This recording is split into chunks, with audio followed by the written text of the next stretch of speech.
Live from Houston, we do bring in immigration updates every Tuesday from 5 to 6 p.m. We take live questions. Along with me is my business partner, Stephen Brown. Stephen, what do we have today to discuss? Yeah, Raul, we're going to talk about a couple of big topics here. Marriage-based green cards. If we're going to see more couples getting denied or deported under some new policy guidance that's out there, we'll talk about that. We'll give updates to the NTAs for H-1B workers that are taking actions while they're in the grace period. We'll also talk about the current push by the administration to get IRS payroll records into immigration authorities' hands and what scrutiny we might be seeing from that. And then we're going to also talk about the Dignity Act. That's up at Congress. It's a renewal of the 2023 Dignity Act, and we'll talk about what's kind of in it, and what to expect on that. Okay, first on the marriage-based green card applications, there have been a couple of updates. They made it more stricter for the people to prove that their marriage is genuine. They have categorized that anybody who has certain aspects, they would be calling for interview, which was in general, they were calling for interviews too. But what was surprising to me, Stephen, is that you, me, and Emily have been telling all along that if the person is out of status also, they can still get the green card if they are married to a US citizen, as long as the marriage is genuine. That's what we told previously. However, USCIS now says that if the USCIS finds that the person is not maintaining the status or out of status, they can issue a notice to appear, and the case will complicate it, where the person has to go to the immigration court and request the immigration court to put it back to USCIS. It's going to be a very expensive process, though. So Yeah, that's go ahead. No, that definitely is becoming a big problem because just to get the same thing done, you have to file with the immigration, then you have to go to the immigration court, and who knows, they may even detain this person for temporarily until the immigration judge gives a bail, and then afterwards you move it back to USCIS and then get the things adjudicated in USCIS. This is we're only speaking about genuine marriages only. Go ahead, Stephen, you're speaking something. Yeah, I mean, it's still going to work out, I think, in the long run. Somebody who's entered with inspection, you entered the country lawfully, maintained status, and then you lose that status. We're technically, typically under the, excuse me, immediate relatives. Everything gets cured with that. But again, because what we've seen in the last few months, USCIS has kind of taken new looks at everything.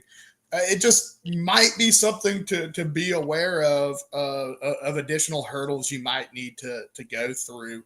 And when you have an administration, Rahul, that's all about removal numbers and arrest numbers rather than, actually getting all the bad actors the way they kind of campaigned, good people are going to get caught in the crossfire. I would say that it will become 3 to 5 times expensive if somebody has not maintained the status. Or I would even say even more, and very stressful for the people to get the green card. It's going to be expensive for the immigration, the government also to deal with, because eventually they will have to give the green card to this guy. Why give the person to go to immigration court, ICE, Immigration Customs Enforcement, come back to USCIS and still give them the green card? However, as we know that the big beautiful bill has the extra $110 billion. They have the budget and they're using against these individuals unnecessarily to create hurdles. But well, that's what this administration is right now. But anybody who is planning to file an adjustment of status who has ever violated the status, definitely they need to be very careful when filing this application. Anything else, Yeah, Stephen, before? yeah. I mean, if Sorry, you go ahead. think about this, Rahul, something it has been a big theme of mine throughout the last 6 months is, this is a win-win for the administration, as bad as that sounds. If, for whatever reason, they're able to go through the removal process and the individual gets removed, that accomplishes a goal of the administration. If it doesn't, all they have is an increased statistic on arrest and how many people are in removal proceedings, that also plays well with the talking heads on the news that the administration likes to get on. So even if the removal fails in this case because the individual, the law allows this, then that still counts as a win in their book because they can go on the news next week and be like, we have X number of people in removal proceedings. It's an increase of 150%, and Joe Biden wasn't doing this, and that's what they're trying to do right now. One major problem I have, Stephen, is that I've seen some immigration judges got fired recently. As you Mm-hmm. know, some of them are getting laid off. I don't know what's the purpose for them to lay off when there's so Oh, I much do. demand for it. I do. Okay, tell me. I mean, yeah, immigration judges are Department of Justice employees. They're not Article 3 judges. When we go to federal court, we're in front of an Article 3 judge that the president nominated, the Senate vetted, and confirmed for that position. The immigration judges are Department of Justice employees that have the title of immigration judge. They're administrative judges, all right? And they fired a bunch that were Biden hires, or Obama holdovers, so they can put in more of the people that are going to be in line with the current administration and their thinking. So, I'm curious, at what point do we call this a actual lack of due process, even though the INA allows it? Because they're all kind of working together, the IJs and Department of, and the immigration are working together on these cases. But that's why they're firing these folks, is to get out people who might be friendly towards immigrants. I wouldn't say friendly, at least they follow the law. Yeah, Yeah. that's true. So definitely, people who are planning to file the cases, even if you have been a clear case, we definitely want you guys, everybody, to go through law firms without, don't file by yourself, though. Coming to the topic of notice to appear, we do have a daily conference call where people can attend, and there are a lot of people who are coming and they're very scared of this notice to appear. As we were the first to announce about 1.5 months ago that the people who are on H-1B who got laid off and who have either moved to H4 or filed the B2 or filed the H1B transfer or on adjustment of status. And in one case, the person even left the country, they were being issued a notice to appear, even though they have taken the corrective action within 60 days. Now, the people who got the notice to appear and the people who are getting the notice to appear is less than, it's about 2 to 3% of the people who are getting laid off. It's not like a mass scale going around everybody, like the way what happened with the student visa people where civis got terminated, where anybody has any time, any record with the police, they got their civis terminated. We initially started getting one, two, and then all of a sudden it just blew up. But it's not happening the same way with the NTA. So a lot of people ask the question, what do I do to not get an NTA? I mean, there is nothing you can do. Even if the best maybe is for you to leave the country, which I don't know. If I were you, I would not do it. Because legally you're allowed to stay up to 60 days if your N-94 is still valid. Even if the company withdraws H-1B, you can file a B2, you can file a H-4, you can file a H-1B transfer within that 60 days. Absolutely, that is allowed. But the notice to appear is getting issued now. Now it's very expensive. It's not easy to deal with the notice to appear. The cases that went to the immigration judges, they are dropping these notice to appear where the case is getting dismissed, but it's very expensive. People ask me this question, how to avoid this one completely? There is nothing you can do to avoid it. It's Yeah, not spreading around. Go ahead, Stephen. no, the issue with this is everybody's kind of in a catch-22 situation. When an employee is terminated from a country, excuse me, from a company, the company is required by Department of Labor regulation to notify USCIS, and USCIS automatically revokes the H-1B. That is a mandatory process. And, for how many years has that been not an issue? It happens. The individual then is in their 60-day grace period. But because they have the revocation of the petition, USCIS's system was flagging it. Now, I will say, Rahul, I mean, I think because of some of Emily Newman's efforts here from our office, we've Yes. seen this slow down. I feel like the last few that we've seen are older. They're not like still getting new ones. I didn't see any like from this past week that were issued this week. They were all mid July.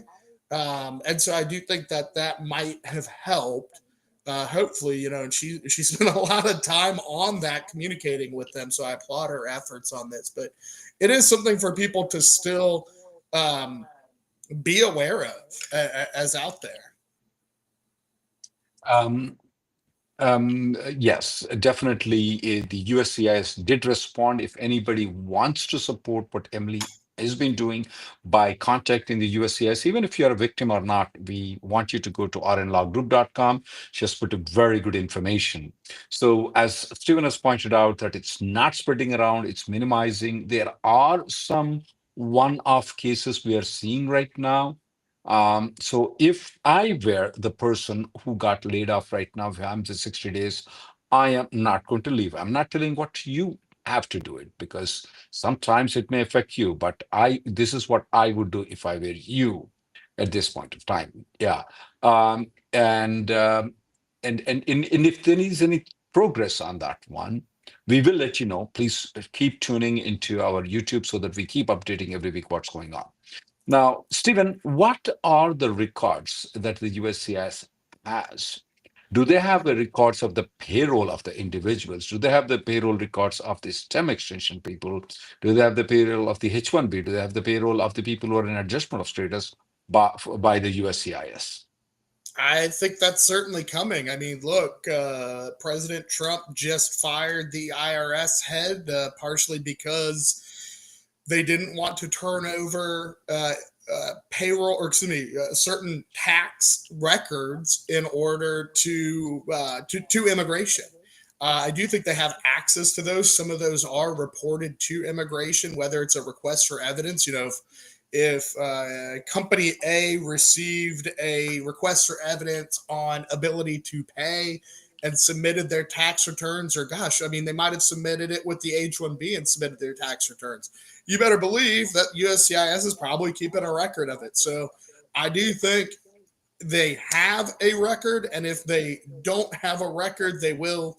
The administration is trying very hard to get that record. I believe that when the first term of the Trump administration, the court wanted to get the records from the IRS of the Trump income tax returns, he fought tooth and nail for them not to be given. But anyway, coming to the immigration part, though, he fired the IRS chief because he's not giving the records. Especially with the Palantir software, which have a lot of tentacles, which we don't know what the legalities of them are. And definitely, I believe recently when I'm seeing RFEs, I believe that they do have the IRS payroll records. The USCIS does have the payroll records. Yeah, Now, anytime, I so go ahead. always tell people with records, assume USCIS has it, right? Like they have way more information and access to information than we think. I again, if somebody's like, oh, you know, would they know if my company accidentally missed a paycheck? You know, when I first started my STEM OPT, would they know? Probably. You know, so just I assume my assumption is they have it. Sounds good. Let's go to the next one. Dignity Act. Why don't you update with me what's in the Dignity Act, Stephen? Yeah, the Dignity Act is a bipartisan bill. The Dignity Act of 2025 is a bipartisan bill between Representative Maria Salazar, she's a Republican out of Florida, and Representative Veronica Escobar, she's a Democrat out of Texas. Now, I've had meetings with Representative Escobar's office before, and I talked with the staffer who helped write the Dignity Act of 2023. The Dignity Act of 2025 is a rehash of that with a little bit of changes. Now, the Dignity Act kind of creates three major functions. It's enforcement, family unity, and fixing the backlog. Okay, are kind of the big things. And there's some student and visa reforms. Now, this is going to have mandatory e-verify for employers. There's going to be a new system and higher penalties for e-verify. There's going to be certain things to help people that are married to U.S. citizens. But on the backlog, because I assume that's what a lot of our listeners want to know, is it creates kind of a system where the goal is to eliminate the employment and family-based backlog by 2035. This is going to be done a couple of ways. One, increasing the cap from 7 to 15%. So that's double. It would also not count spouses and children for employment-based green cards, I'm not sure on the family-based side, but definitely for the employment-based side, which realistically, Rahul, is doubles the amount of green cards issued. Right now, a family, typically the primary individual is married. They typically have at least one kid, maybe two, maybe four. And everybody gets a green card and gets counted. And that's the big hurt on the number of green cards available each year. But also, what they do is create a processing type fee where if you've been in the backlog for 10 or more years, you can pay $20,000 to get out of the backlog and get your green card issued. Right now, this bill, Rahul, is in its infancy. It's not even having debate or anything. It was introduced a little more than a month, a little less than a month ago. But it has 21 sponsors on it. This is a pretty solid divide between Democrats and Republicans. Because one of the interesting things is that it tries to do some bipartisan. We're going to be tough on the border, tough on employing people who aren't authorized to work, but also create some paths forward to improve our system. Now, this is my position is people need to be contacting their representatives, get in touch with them, advocate. But Rahul, when I told you the Dignity Act, I messaged you and I said, "Oh, this is pretty cool." You just threw cold water on me. I didn't study very much about the Dignity Act. The reason, Stephen, is that it's the Trump administration right now. And right now, the Congress, the House of Representatives is in the hands of the Republicans, and also the Senate is also in the hands of the Republicans. And the president is anti-immigrant. And you know that Stephen Miller, who is the immigration advisor, did not put his weight on this bill. If he would say, Stephen Miller comes and says, well, let's pass this bill, I would definitely be interested jumping up on this one. And definitely this Dignity Act, it's going to increase the numbers by more than double, I would say, because and definitely it's going to clear the backlog in less than 2 to 3 years, significantly at least, if not fully, significantly 2 to 3 years it's going to. But I do doubt very sincerely that this is going to be passed, even if it's going to be passed in House and Senate, very unlikely at this point of time. I would give this bill less than 1% chance, and I would not like my people to put all their efforts in this. That's my opinion. I know that you want people to contact the congressman. That's your opinion, Stephen. Yeah, I don't think it's going to hurt anything. Like I said, I've been part of some organizations here in Houston that have had meetings with representatives and had one with Representative Salazar. I also have a meeting coming up, I think next week, with another Texas Republican and a New York Democrat that have kind of built their immigration platform that they've been trying to on the businesses, Bibles, badges. That's what that congressman has told me he's building it on. And it's kind of trying to bring some reform on both sides. So, hopefully, I will say this.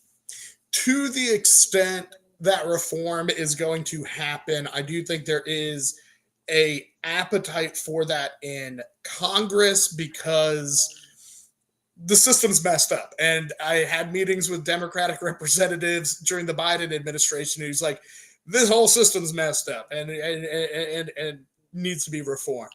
And obviously, Republicans have their opinions too. How much good we are going to see is going to be seen, but in order to get some of the numbers that they would need, it is going to have to be a bipartisan effort and agreements between multiple groups of people. So I agree, Rahul. I'm not sitting there holding my breath on the Dignity Act, but make those phone calls, write those letters. I know we tell you that every year, but it doesn't hurt. And try to maybe your letter does it. You never know. Sometimes the trial date moved 4 or 5 years in the Trump administration last time. Who knows? So Yeah. things may happen. We go to questions, Stephen, unless you have something else.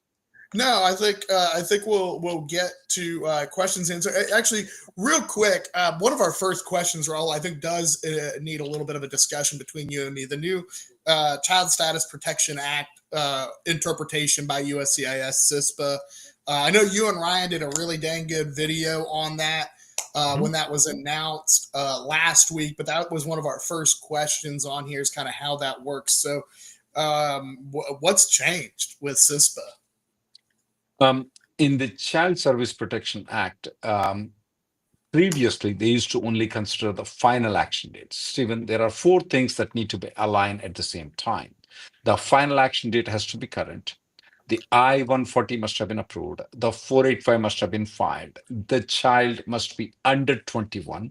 And of course, any time period the I-140 will be pending will be added or deducted. How you do it, it's different. So for example, if the I-140 is pending for 6 months, the child will become 21, not when he becomes 21. He will become 21 when he becomes 21 plus 6 months. So in other words, child should be under SUSPA 21.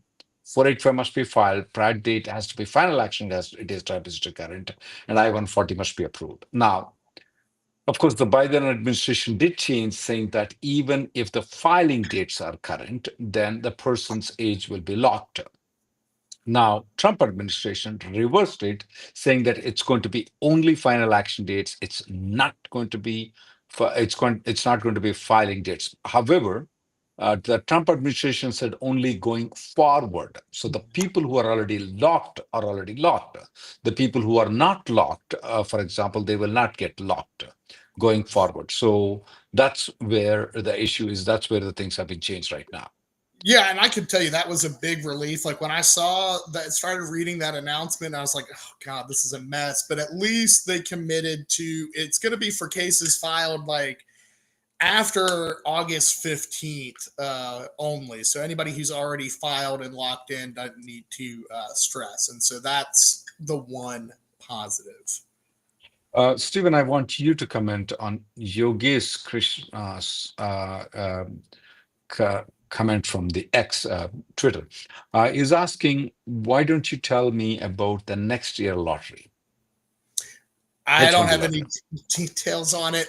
Now, what we do know is that we should be seeing a proposed regulation anytime now. It has cleared the review for a proposed regulation to be out to change how the H-1B lottery is done.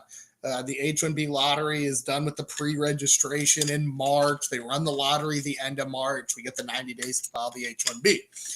USCIS or in the first Trump administration tried this rule, and it sounds like they're trying it again, where it's going to power rank, and that's kind of been the best way to describe this, higher wages for better chances in the lottery. How that works in the system, I don't know. If it'll be weighted, how are they going to ensure compliance? Because you don't submit anything. I don't know. We'll see with the proposed regulation. That would be a major change. I would also expect it to be litigated, Rahul. It was litigated in the first Trump administration. The judge took the quite honestly easiest way out to get rid of the rule. In that at that time, Chad Wolf, who was the acting head of Homeland Security, didn't have the proper authority to sign that regulation, and so that's an easy way out. Judges always like the easy way to get rid of a case, right? And so if they can get rid of the rule because he didn't have authority, and a lot of people had already ruled he didn't have the authority to do that kind of thing, they don't have to get to the merits of it, because the INA, Rahul, says that H-1Bs basically have to be issued for the cap in the order in which they are filed. Now, we know for years that's impossible, and they've created the lottery. The lottery is a reasonable interpretation of that. I do not think the wage power ranking is a reasonable interpretation. I'm all for it. I want people to get paid as much money as they can. That's great, but I don't think it complies with the Immigration and Nationality Act. And then, So, according to your expectation, it may not become law, the new regulations, what they proposed it. yeah, That's okay. I don't think so, but it But is what something to what keep what in is what is going to be in the regulations according to your expectation as the US is going to publish it? I keep forgetting to go back and look at the old one, but because I'm curious on how they're going to differentiate, right? Like a level one wage in San Francisco is like double the same job in Missouri, right? Mhm. A level four wage in Missouri is less than a level one in Los Angeles. Um, how they differentiate between that and occupations, maybe a individual who's at a startup is going to have a lower salary than somebody who's working at Facebook. I get the idea behind it. Higher salary should govern, but that doesn't always mean the most value. I mean, a doctor, right, in a rural Waller County, Texas, is not it provides good value differently than someone who has a level four wage. And so it's just something we're going to see how it works out, how they go through. I'm very curious on how they do this from a practical side. They put the law out of it, how the practical side is, because right now we don't submit any documentation with the lottery. So do we have to submit an LCA? Well, what if companies amend, right there on October 1st? What do we do then? And so I'm curious to see what the proposed regulation says that's going to combat those issues and still keep the efficiency of the current H-1B lottery. Say is asking this question. He got a green card last year. Is it advisable to work for two remote jobs? I don't see anything wrong in it. In fact, when my wife got the green card, she started working for 8 companies at the same time. Especially in the healthcare industry, people do work for multiple companies at the same time. I don't see anything wrong in you working two remote jobs on GC. You already got the green card, so you're fine. No problem with that. You don't need to do any paperwork. Question about employers. Look, I can't speak to your specific situation, but if your employer isn't paying your wage, you need to contact an immigration attorney. Full stop.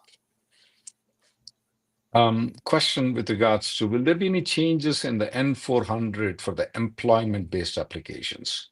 Well, at this point of time, we're not expecting any changes. Don't give any suggestions to the administration for the changes.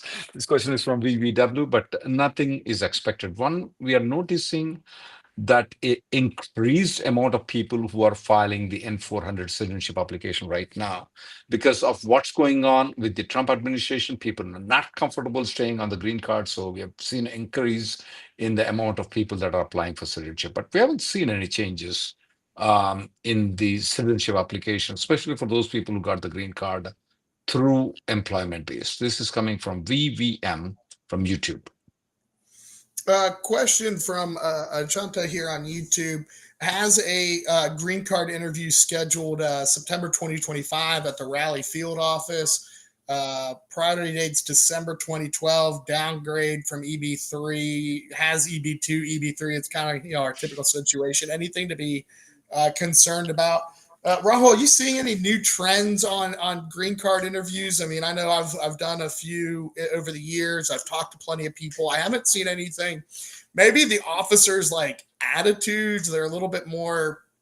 They're jerks, but they're not changing Yeah, adjudications. they're kind of asking more questions with regards to how did you get the Yeah, job in general. yeah. But as such, we have not seen any peculiar denials or RFEs in the 485s, though.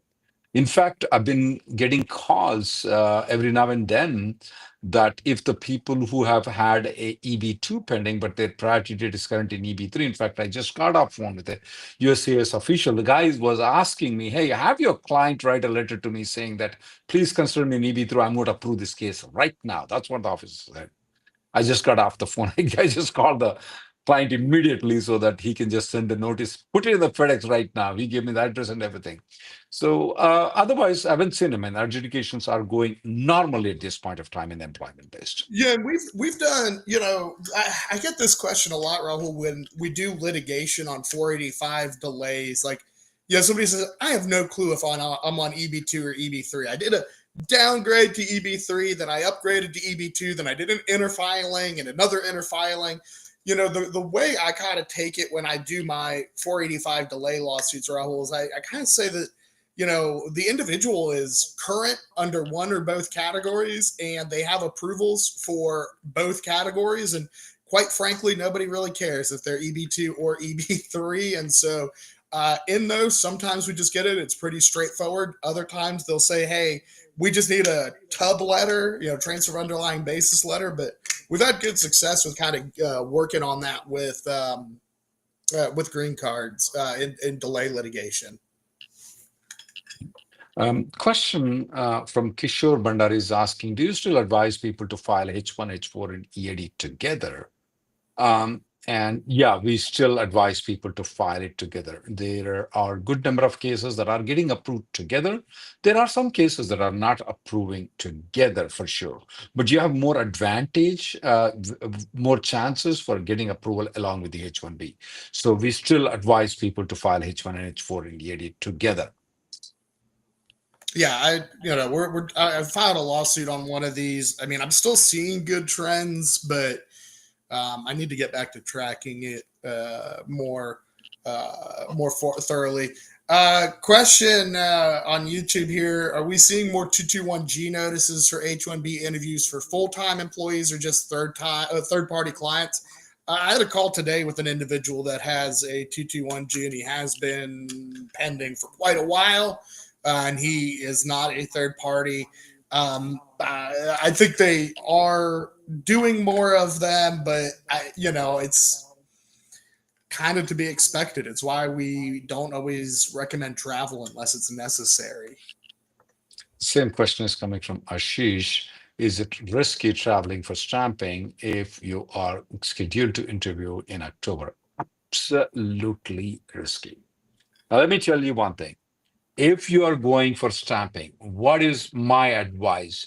No, no, no, no, no, no, no, no, no, no, no, no. 13 times. No.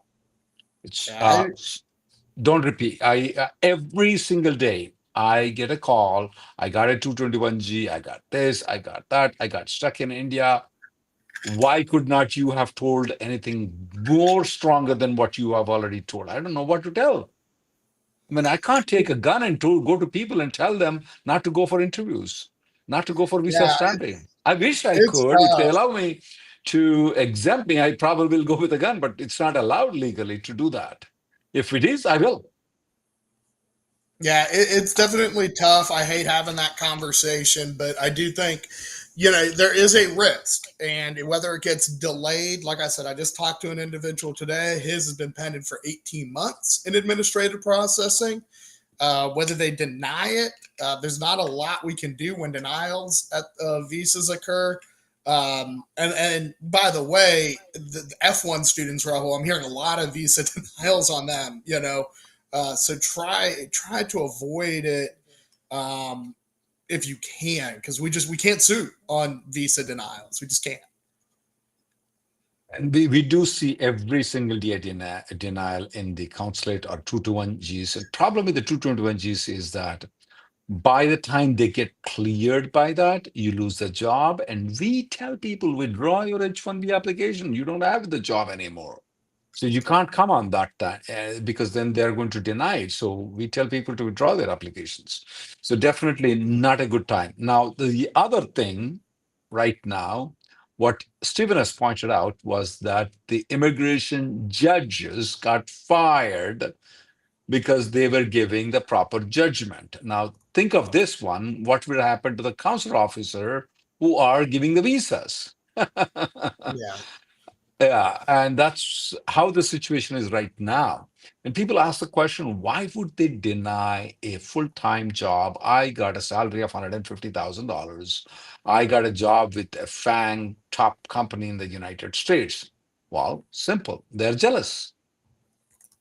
Look at what Stephen Miller is telling. Look into what Mega PAC of the Mega, that's the organization that is in support of the Trump administration, that how they come into power. What they're saying is that that these Indians should not be hired, Americans need to be hired, and that's what they are telling the reasons. So definitely they are jealous and they don't want to give an approval because of your high salary. That's that's how the administration is. So be careful when to choose to go for stamping. Yeah, and obviously things happen. Obviously, if you have a legitimate immigration reason, if you've got a denial, we're not telling you to hang out in the U.S. unlawfully. Like, don't do that. Um, but gosh, Rahul, I think if I had $1 for the amount of people there, so my visa stamp's expired, so I'm going to travel to get it renewed. Like, please don't. Please don't do that. And then, Rahul has a little different view than I do. Like, I understand people with family needs, I get it. You got to make that informed decision at some point. What is the risk to you if you get stuck abroad to go to a funeral or something? And I know that sucks. I hate having that conversation, but a lot of risks involved. Essay is asking this question from YouTube. He got a speeding ticket at a school zone. Tesla autopilot. Bad luck. I'm a big fan of Tesla. But he has paid the penalty, and will that cause any problem for the USC immigration process or citizenship process? Absolutely will not cause any problem. What we have seen people where things like small speeding tickets that got into trouble are when you neglect it. If you contest it and you get dismissed, I'm fine with it. If you pay it, you get dismissed it, that's fine. But if there is a speeding ticket or some ticket given to you and you do not respond to it, you ignore it, then you get an arrest warrant. That gets into the record, then you have to report it everywhere. But if it's just a small speeding ticket like yours and you already paid, or you challenged and got it dismissed, either way, it is fine. It's not going to cause any problem. Question I just saw here. Where is it? Oh, global entry. Is it advisable to go to an interview for global entry? I have not had any issues with global entry. When you get called in, by the way, forgot mine had expired. So, just and renewed it when I needed my pre-check. When you go through, they conditionally approve it and then you can schedule the interview. So typically you don't have an issue when you do the interview. When I did mine, it was like a quick little 10-minute thing. I spent more time trying to find parking at the dang airport. So you should be fine there. If you have an arrest warrant out, maybe don't go. So yeah, I think you should be fine though.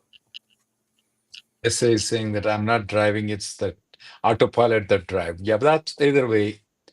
You are responsible for the autopilot at this point of time, guys. So since you are sitting on the wheel, you are responsible for it. You're supposed to control it. So don't argue that very much. Just say that I did a mistake. That's always better. Yeah, I've never, had issues with people with traffic tickets. The people we have, like you said, the extreme, like going 70 miles an hour in a school zone, yeah, probably. But if you weren't put in handcuffs, you're probably fine for anything moving forward. Yeah, Unless Elon becomes an enemy of the state, Rahul, and then Tesla's, yeah, know. yeah. I bought Tesla in 2018, so I'm pretty aware of it. Big fan of Tesla. But still, it is your responsibility if you have gone over the speed limit, guys. Um, question from Question here Sam. from. Oh, go ahead. You go ahead, Stu. A question from Srinivas. H-1B extension filed before I-94 expired. H-1B extension was denied 120 days after the I-94 expiration. Left the U.S. Later, H-1B and green card was approved. Yes, so that was the I-140. Well, I have issues at the port of entry due to overstay. Not typically. I mean, you are in a period of authorized stay during that 120 days. And you got the visa later, you should be totally fine. It's never been an issue in the past. Sam is asking the question. He recently got the green card about a month ago and he wants to quit the job. Will it affect the naturalization? Absolutely not. I mean, when I said is that you can quit the job, it will not affect your citizenship at all. Even though you got the green card 1 month ago, it will not. And will this be any problem for you to travel if we quit the job? Absolutely not a problem for you to travel. Good question here from Adam on YouTube. H-1B was approved recently, but I'm not planning to go get it stamped right now. Is there any problem if I don't get it stamped? What about when I have to renew? So if you have never been counted against the H-1B cap, meaning, you go through the lottery and you don't get the change of status approved, then you do have to get the visa stamp in order to activate it. But if we're talking about your extension or you got the change of status approved or whatever, no issues at all. You don't have to have it. The visa in your passport, the visa foil is what it's called, is only needed to enter the US. That is your approval to seek permission to enter the US. What you have when you stay in the US is the I-94. That's what governs. Your visa could have expired 20 years ago. As long as you have maintained your status and had an I-94, you are totally fine. You just have to get it if you travel. Vinod has this question from YouTube that he got an I-140 approval and the SOC code says 0000000. Will that cause any problem at any point of time in extending the H-1B? Or we have noticed that in a couple of I-140s. I don't see that it will cause any problem whatsoever at all for you to extend the H-1B, use it for H-4 EAD, put the date to some other company. I don't see that a problem at all. Question from Reddy R. When I changed my employer, my previous employer kept the original I-140 approval with their attorney. Could you please advise me how to best obtain the physical original copy? This, Mr. Reddy, you don't need the original I-140 approval for any purposes whatsoever at all. If you have a copy of it, that is good enough. You don't have to worry about I-140 approval. Now, in our office, we just keep a scanned copies and throw them out. I mean, why do we need it? You don't need it. Original I-140 approval for any purposes, though. You have Yeah, a copy, that you're good. and if you don't have a copy, you can always file a FOIA request, Freedom of Information Act online. Ryan Wilk from our office wrote a good article about that. It's pretty easy to do, but Rahul's right. I think I was practicing for 2 years when I ever knew people actually wanted the I-140 approval, because we had a stack of in our office because it's the scan is totally fine. And even if people give the original certificates, I mean, USCIS is not going to believe them. They always check in their database to if it's original or not. Here is an interesting question that is coming out with regards to the people who are unauthorized working on F1, getting married to U.S. citizen. Definitely, we need to be very careful whether we should file the application, timing the application. Definitely, it may be transferred to the immigration court and back. So you need to be prepared for all those things when you're filing the 482 application. And another, thing to, think about is if you can go do the margarita visa and come back in, if your visa is still valid, cure the defect by traveling, coming back in, and then look at from your last entry if you maintain status. So I wouldn't go for visa stamping in this situation, but um, if you've got a valid visa, or you could do the margarita visa that Rahul loves to talk about. Um, cure the defect that way. Yeah, it's something that we should be considered. Okay. Yeah. I'm trying to find it. Abhishek Chaudhary has this very interesting question. He's about to reach the seventh year on EB1C. His priority date is March 2024. Of course, he cannot file the 485 because he's an Indian national and the priority date is not current. What are the courses of action? Definitely, if you can think about filing an H-1B in the lottery. That's if you have not completed 6 years. That's something that can be done. One thing, Abhishek, that I want you to be very careful right now is to be in good terms with the company, though. Because even if you max out on 7 years, if you move out to a different statuses, if your company does not cooperate, then you won't get the green card eventually, though. Now, there are ways where you can get transferred back to your home country, still stick with the same company, and then still get the green card. Either you get the green card in India, you come back again on L1 and get the green card, though. So, one thing I want to pay very good attention is to be in good terms with the company, then look into the alternative things, whether H1B, changing to F1, changing to B2 for a while. B2 may not be a good option. It's only 6 months that is available. Or going back to your home country or any place with the same company and coming back, maybe the best option is to go outside the country, because to be in good terms with the company so that you can come back and get the green card, or even get the green card in outside the country. Rahul, we have a lot of questions on priority dates. When is F2A going to become current? When is EB1 going to become to 2017?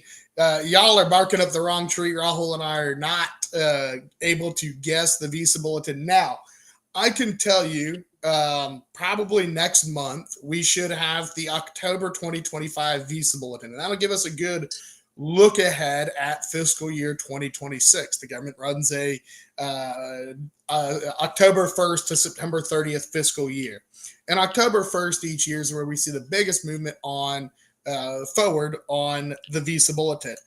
At that time, Emily in our office she's good with numbers. She'll look at the inventory and how much it's moved, and we might be able to make a little bit of predictions on this, but it's really hard to predict the visa bulletin. I have no idea what date, what USCIS is working with on all this. So sorry we're not touching base on all your questions. I'm hoping we see some good progression, though.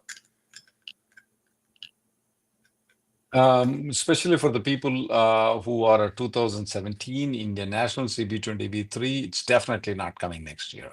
I Yeah, and can. I've talked with a lot of folks, Rahul, on this, not just attorneys in our office, but outside. This is where, if you qualify for EB1, whether it's EB1A, B, or C, that might be something to kind of help, especially, as things don't progress. EB5 is still current for everybody on the set-asides. I don't know how long that's going to stay that way. I know, look, that's a huge investment, but it is something that's out there. So, don't get pigeonholed. Look at some options, and with EB5, there were some changes in the law that allow you to use loans, use like a home equity loan, especially with housing prices going up, or a bank loan or something like that. So take a look at EB5 potentially. Questions with regards to this question is coming from Gaurao from YouTube. Is asking the question, for the people who already have the passport stamping, do you see any on the H1BC speaking about? Do you see if people are traveling, are you seeing any problem? No, we're not seeing any problem if the H1B approval is already stamped, unless there is something specific about you that is standing out, about your criminal record or anything that is very odd. Otherwise, normally we don't see any problem in people traveling outside the country. A little bit more scrutiny, but in general, 99% of the people are going through very smoothly. Yeah, and there was a rumor, Rahul, about like an Instagram post or something where a lady was denied entry because she had worked in India. Um, and I have heard from one attorney that had issues at the consulate, and then they contacted LegalNet, and that was cleared up. I just had a client that had to go overseas in April unexpectedly because of a family emergency. Um, Worked from India, and he came in last week, didn't even get asked about it. We had prepared a letter kind of explaining what happened. I think that's a rumor or a bad experience with an officer. There's nothing that prevents people from working outside the U.S. But, this interpretation of, oh, it's not on your LCA to work in India. Well, like, of course not. You can't list foreign addresses on the LCA. So that's either uneducated officers, but that's I've heard one rumor, Rahul, and I just had a guy come in who was gone from early April until last week, and he didn't have any issues. It's just, I don't know if the lawyer has any clue what she's speaking about. I looked into the post that she posted. She's telling that a person cannot work without LCA in India. Well, you know what? If you're working in India, you don't come under the USCIS guidelines. Yeah, The USCIS guidelines only work until the borders of United States, and India is not the border of United States. Even though Trump is trying to include Canada and Greenland, that's a different Greenland. issue. But definitely, India is not on his menu. and Yeah, I and when you are in India, you are an Indian. Can an Indian work in India? I also happen to have an Indian law license. I can say fairly simply, you can work in India. Any national can work in their own home countries. I don't know of any nation that does say that you cannot work in their home country, though. So India is a similar. They allow people to work in their home country. Absolutely not a problem. You don't come under any jurisdiction of USCIS. You don't come under Immigration Customs Enforcement. If you are an Indian, you are working remotely into USA, you are allowed to work. Absolutely not a problem. And that person who was got denied, we offered a free consultation. Nobody came to us. That person got denied because he worked for 60 days. That is not true at all. And Stephen has pointed out clearly that his client claiming no problem after yeah 4 months that he worked outside the country. yeah. Last I heard, Parliament and President Modi hadn't adopted the U.S. Immigration and Nationality Act. And I did see here that Abu Dhabi is strictly warning that longer stay in India, H-1Bs for working in the U.S. You can't work for a long time outside the U.S. Like, those officers are morons. I don't know how to say that in a nicer way. I mean, they're absolutely incorrect. When you are outside of the United States, the H-1B, you're not on H-1B anymore. So, yeah, the H-1B is for working in the U.S., but there's nothing in the Immigration and Nationality Act or any regulation or any interpretation of the statute or regulation. I know I've heard the rumor about Abu Dhabi too, but avoid Abu Dhabi, I guess. But um, I don't. I've not seen this. Like I said, I just had an individual come in, and those officers, if they're doing it, are just flat out wrong.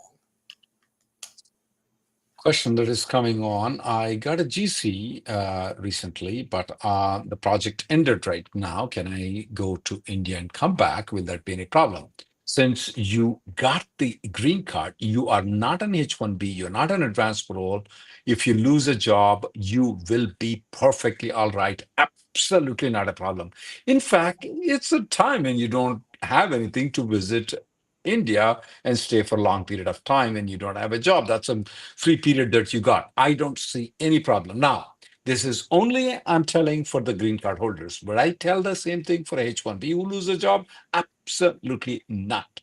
Will I tell the same thing for the people who are in adjustment of status and they are the primary applicant? No. You need to check with a lawyer before you travel outside the country. If you're an F1 OPT or STEM extension, you don't have a job, I definitely tell people not to travel. Since you are a green card holder, I don't see any problem in your traveling. Absolutely not a problem. This message is for SA from YouTube. Um, let's see here. Okay, good question here. I see this a lot from Lakshman here on YouTube. Applied for H4 EAD, yes, or starting October 13th H4 approved yesterday. Unsure if it's active or from October 13. Can I keep working on my current H1B or should I stop? Rahul, I'm curious your thoughts on this. My thought has always been the online case status doesn't mean anything. In fact, USCIS, I think, used to have a disclaimer that said it has no like legal value. So until you get the approval notice, what I tell people is that yes, you have constructive notice that your H4 has been approved. And so maybe you could start taking steps to accommodate that change. But you don't know, was the I-94 granted? Was it from October 13th yesterday? The only thing that governs is the actual approval. The online thing is just a tool to help you track your case. It has no legal consequence, and I've never had anybody face issues. If you get the approval on Friday and it says it started today, and you kept working until Friday, I've never had anybody face that issue because they didn't get it into the mail. And that's what actually governs from a legal perspective. Nick has an interesting question. His wife has an H-1B which is approved, but visa is not stamped. But she has an advance parole. Can she travel advance parole and come back without any problem? Absolutely. She has an advance parole which is valid. She can travel. She doesn't need to go for H-1B stamping. I advise people not to go for H-1B stamping in this particular instant because she is on advance parole. She can come back. When she comes back, her H-1B is still valid. She can still extend the H-1B. She can transfer the H-1B. She can amend the H-1B. So why do you have to go to the consulate to get the H-1B stamping? Absolutely not needed to go for H-1B stamping. This is for Nick. Recent experiences on the RFEs for biometrics and court documents. I don't think I've seen any denials yet that I've heard of, but you do need to take these RFEs very seriously. They want to, what they're looking to do is deny the extension of stay, deny the I-94. They're going to say that they have discretion to do that. And so when you get these requests for the court documents, put in why they should exercise that discretion. What were the charges? What were they dismissed? Were they whatever? What rehabilitation did you do? Did you go to classes? Did you do volunteer work?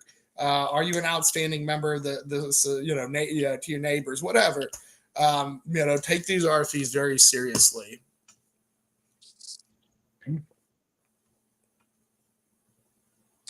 Couple of things. I just want to let you know that there are a lot of people whose perm, because of the perm, they are moving to H4 plus EAD. What I strongly recommend people is that to file the H4 EAD way in advance. Let's say, for example, your 6 years H1B is expiring in June of 2026. Is this the right time for you to file the H4 EAD? If you have an option and if your spouse's H1 is expiring, let's say in 2027 and 2028, absolutely it's the right time to file for H4 plus EAD. There are 95% of the time the H4 and EAD will be approved together. And if that 5% of the time the H4 is approved and the EAD is not approved together, there are ways where you can go to Mexico and do a margarita switch and switch back to H1B.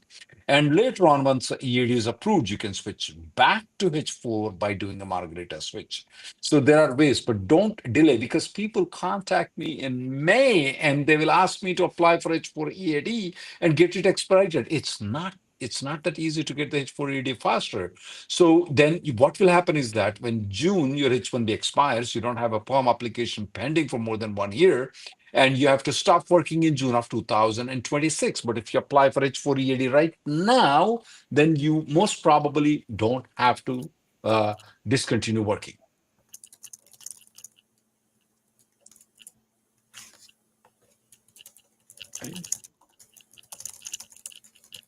Question from Sri. EAD and AP, EAD and AP, can they work in India? Well, guys, look at me.